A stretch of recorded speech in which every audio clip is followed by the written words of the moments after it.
Okay, so I don't know how many of you are as interested in the concept or the topic of attention as I am and how it affects our perception of the world. I do have some attention deficit hyperactivity disorder. It's definitely in my family, and my niece and nephew have both been diagnosed. I have actually had my niece come and talk one time about her attention and her perception, because she also has dyslexia, dyscalculia, and a central auditory processing disorder. So regardless of how we're getting the information into her brain, it's not being sequenced.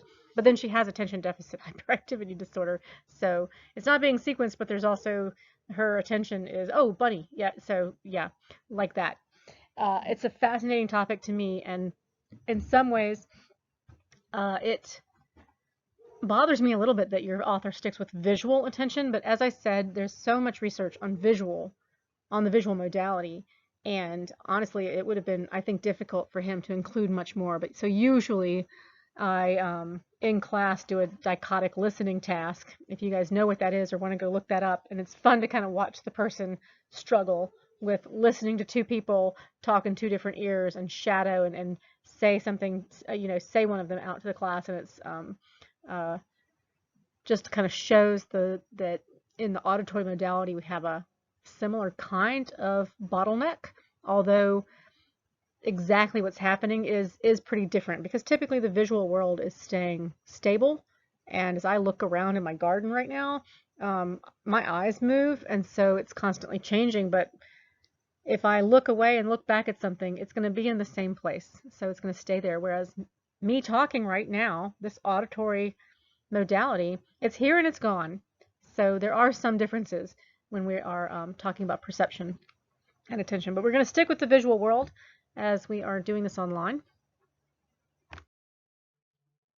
And for some of these PowerPoints, for some of my talks, I went into the book, or it might have been an old edition of the book, and went to his questions at the very beginning of Goldstein's questions, and asked the question to you all, do we answer these questions? And so it's a blue question, and right now you don't know the answer, but I come back to this at the end of, after we finish talking about visual attention. So you might jot them down and just see if you feel like we're answering the questions of, I'm going to tell you we are kind of answering the questions, but you want to make sure you understand the answers. So how do observers seek out new stimuli? Why do we perceive some things from our environment and not others? And how do these active processes really shape our perception of the world? So attention gets talked about in a number of ways by different researchers, and they're all correct. So attention does a number of things for us. One, we will talk about attention as the glue, that it creates a coherent experience out of the multiple features of the world that we are seeing, in this case, because it's visual attention, that we are seeing at a time, that we are hearing, feeling, all of that gets glued together somehow. Attention is also seen as the director, okay, when it is selecting from available input, when I have to selectively attend to one thing and ignore or inhibit other information coming in. Attention is also seen as the scheduler. When we are talking about divided attention, we are really scheduling our attention back and forth across simultaneous tasks. And I'm going to start by talking about selective attention, which is, again, focusing on specific aspects of our environment and really ignoring others, kind of inhibiting the information from about things that we don't want to pay attention to. And in this case, it is considered the director. And then I have just a reminder that divided attention is paying attention to several things at once. We tend to call it multitasking, and it is considered the scheduler. And I like scheduler more than multitasking, because we're really not multitasking. We are scheduling our attention back and forth between multiple things. So whenever we are doing one of the two tasks or three tasks or however many tasks we give ourselves, we are ignoring the other tasks. And if it's okay, if you can go back and forth, it's still somewhat difficult, especially if you have some ADHD like I do, but you're not really doing both tasks at once. And there's some suggestion that really automatic tasks, you can do something automatic while you're paying attention to something else. But even there, I think there are times when your full attention isn't on that specific task. If you want your full attention to be there, your full attention, you really need to stop the automatic task even. But we're going to spend most of our time in selective attention at first. He actually used to not discuss divided attention at all, but now there's some studies looking at divided attention while we are driving, but they come up a bit later. If we ask the question, why do we selectively attend? Well, we have millions, remember, of 126 million per eye, millions of photoreceptors that are going to have to communicate to the lateral geniculate nucleus and to the visual cortex. And so if we didn't have any kind of selective attention, there would just be an overload of information all the time. What's hitting our eyes, it would be overwhelming. So in a lot of these studies, when they are looking at how we selectively attend, they use eye movements. And if you remember, I don't know if I said at the beginning of class when I talked about studying language, I studied eye movements in language, which is how I really, in reading behavior, which is how I ended up looking at perception very much at all, because there are many, many people looking at eye movements across visual scenes. But you have to keep in mind, okay, we can attend to places that our eyes are not looking, and we can miss information that we're looking at because our attention is someplace else. And we're going to talk a little bit about both of those things. When we attend to what we are looking at, this is called overt attention. When we attend without looking or fixating, this is called, and this is a conscious effort, this is called covert attention. So I usually give the example of when someone walks in the room and you're pretending to read, but really you're kind of checking them out in your peripheral vision. You're showing them. Your overt attention is not on the textbook or whatever you're reading, right? Your eyes are there, but your covert attention is on the person who just walked in the room. Okay, so there's this visual aspect, which again can be misleading or ambiguous about what we actually are paying attention to, but we often use eye movements to tell us about someone's attention. But there's also a mental aspect that we attend to what we agree to attend to. And this is according to William James. So I'm going to read this from the textbook. I usually have a student read this in class, and I just want to say again, don't know how many times I've said it, I miss you guys. I miss having class. I don't like talking all the time, and I talk enough in my classes. But I'm going to read this by William James, okay, from his 1890 textbook, Principles of Psychology. Millions of items are present to my senses, which never properly enter my experience. Why? Because they have no interest for me. My experience is what I agree to attend to. Everyone knows what attention is. It is the taking possession by the mind, in clear and vivid form, of one out of what seems several simultaneously possible objects or trains of thought. It implies withdrawal from some things in order to deal effectively with others. Okay, that makes it all sound very straightforward and kind of simple, that we just ignore what we don't want to attend to, and we attend to what we choose to attend to. And I usually ask students, what does this mean? Do you agree? Is this how you feel? And a lot of students do, interestingly to me. They say it's at some level I'm choosing to attend to what I attend to, and I think it's important to think of at some level, at what level are we doing this? And usually I get at least one person, okay, who does have some ADHD, like me and my family, who are saying it really feels like sometimes I'm not, okay, that sometimes I want to pay attention to the difficult journal article that I'm reading, but the music that's coming from my neighbor's apartment or whatever, so I don't have those noises anymore as I live out in the country, but something else is kind of intruding, and I guess at some level we are agreeing to attend to that intrusion, but for some of us it is very difficult to pay attention to what we really want to attend to, and so sometimes it feels like maybe William James was an extremely intelligent person. He and his brother Henry James had a huge influence on our country and on our culture and everything. Obviously, super intelligent family. It was a much quieter time back in the late 19th century.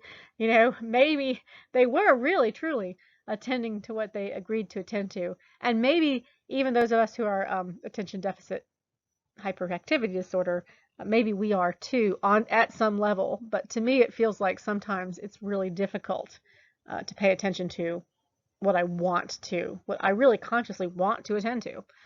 So that's something to pause and think about, I think. So some of the mechanisms of selective attention, well, one is structural or anatomical, right? So the structure of the retina, that we have that all cone fovea, and really the wiring, right, of the cones that they are going to get direct lines to basically the visual cortex, and that we have a lot of convergence in the periphery, so that we get this cortical magnification in the cortex of the fovea. That anatomical part of our eyes allow us a lot of selective attention, that we point our eyes to what we want to look at.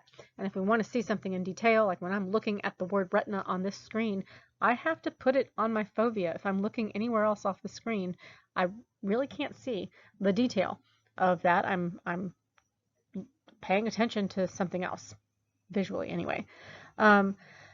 They've looked at scanning a scene, so this kind of visual scanning, which requires moving that foveal fixation from place to place. And I used a really old eye tracker. I really liked it because it took a sample every millisecond, and it could see, or it could tell within a quarter of a character on the screen exactly where your eyes were. But now they have these camera-based eye trackers. People can, it was a clunky and uncomfortable eye tracker. But now they have these camera-based eye trackers that people can wear them and move their heads around, and we can still see pretty much where are they looking on a screen. And we see that they are making fixations. I'm going to go ahead and skip to fixations, that pause in movement when the eye is actually picking up information from the scene.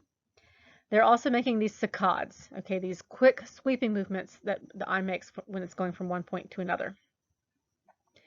We also, as we're gathering information, we might make smooth pursuit eye movements. So if you take your finger in front of your face, or if you're outside and see a bird or something, you can just watch it in this kind of smooth pursuit. If you're watching it, that's called a smooth pursuit eye movement, and you're following a moving object. And it's different than a saccade in that what you are fixated on is going to the brain, and everything around it is inhibited.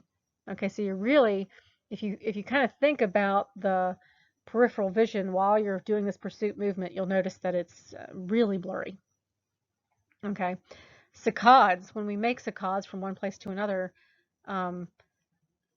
during the saccade, everything is completely suppressed. We are not taking in any visual information when we are making those saccades. We're really, we're utilizing that iconic memory of the last thing that we looked at to put together the visual world with the next thing that we look at. But the saccade itself is, that visual information is suppressed completely. And just so I usually do this and hope that it helps people remember the differences between these things. So for you all, if you are, so I'm taking my finger and I'm moving it across my scene, and I'm supposedly making smooth pursuit movements, and you are too. But I have schizophrenia in my family, and apparently something like 75% of people who have schizophrenia in their family, even if they aren't schizophrenic, are doing these really small, little tiny saccades during those pursuit movements. They're actually not making the smooth pursuit movements. They're making these little teeny tiny saccades. So that's just interesting factoid for any of you with schizophrenia in your family. As you're viewing a scene, we make about 3 fixations per second. And I really know none of this is going to work out the way it usually does, but I'm going to do my best with what I have. So I think he has a new picture in the book now, which I use later. But this is showing someone looking around the baseball field. I can't see where they started because it's too tiny on my screen, but they start somewhere. Those red lines are saccades. These are really fast eye movements where they're not picking up any visual information. And the little tiny yellow dots, those are fixations. Those are the pauses where they're taking in information from their visual scene. Okay, this might work a little bit. So I got this from Landmark College's Institute for Research and Training. I worked there for a while. Landmark College is a college where you can get an associate's degree, and it's specifically for people who have learning differences, who learn differently, and it teaches them really how to find their accommodations, how to take care of themselves in the college environment, and it gets them ready for the world of university and college. But what I'm going to show first is a quote normal person who is reading, and you'll see, so this shows, I think, the fixations and saccades much more clearly, as the red lines again are saccades, those quick movements from place to place, and the blue dots are fixations. And what you can see, they're still kind of hard to see, but you can see that they spent some time on described, they landed on vast. I can't really see where they landed because my eyes are so bad. Spider-like, maybe at the end of like. Okay, another thing you can see, and they're making a lot of saccades, and it looks like they come to the end of the first nearly 100 feet. They go back, and maybe they miss a little bit, and they regress and go back and forth a little bit, figure out where they are. You can see on the word intense, for whatever reason, when they were on the word beam of intense heat, that big blue dot, that's showing that they spent more time on that fixation. So the bigger the blue dot, the more time they spent on that particular fixation. And if we look at somebody who has a language-based disability, so probably dyslexia, you can see, and you might start to have some empathy for your friends who are dyslexic, that when they land on the word described, it takes some time, but look at the vast spider-like, these really low frequency words that we don't see. It's almost like you can just feel them decoding. I mean, it's just such, it takes them so much time.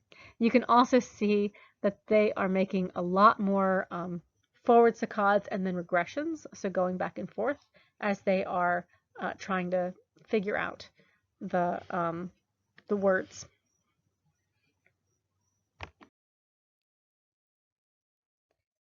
So what determines where we fixate? Well, stimulus salience, cognitive factors, and the nature of the observer's tasks are all really important factors in where we end out making our fixations. I am at about 18 minutes, and I'm pretty sure this is right at the end of my time. I think I told myself 18 to 20 minutes for this one. So this will get us into the next bunch of until Monday when I see you. I'll see if I cannot figure out some ways for you all to be more involved as we continue to talk about visual attention.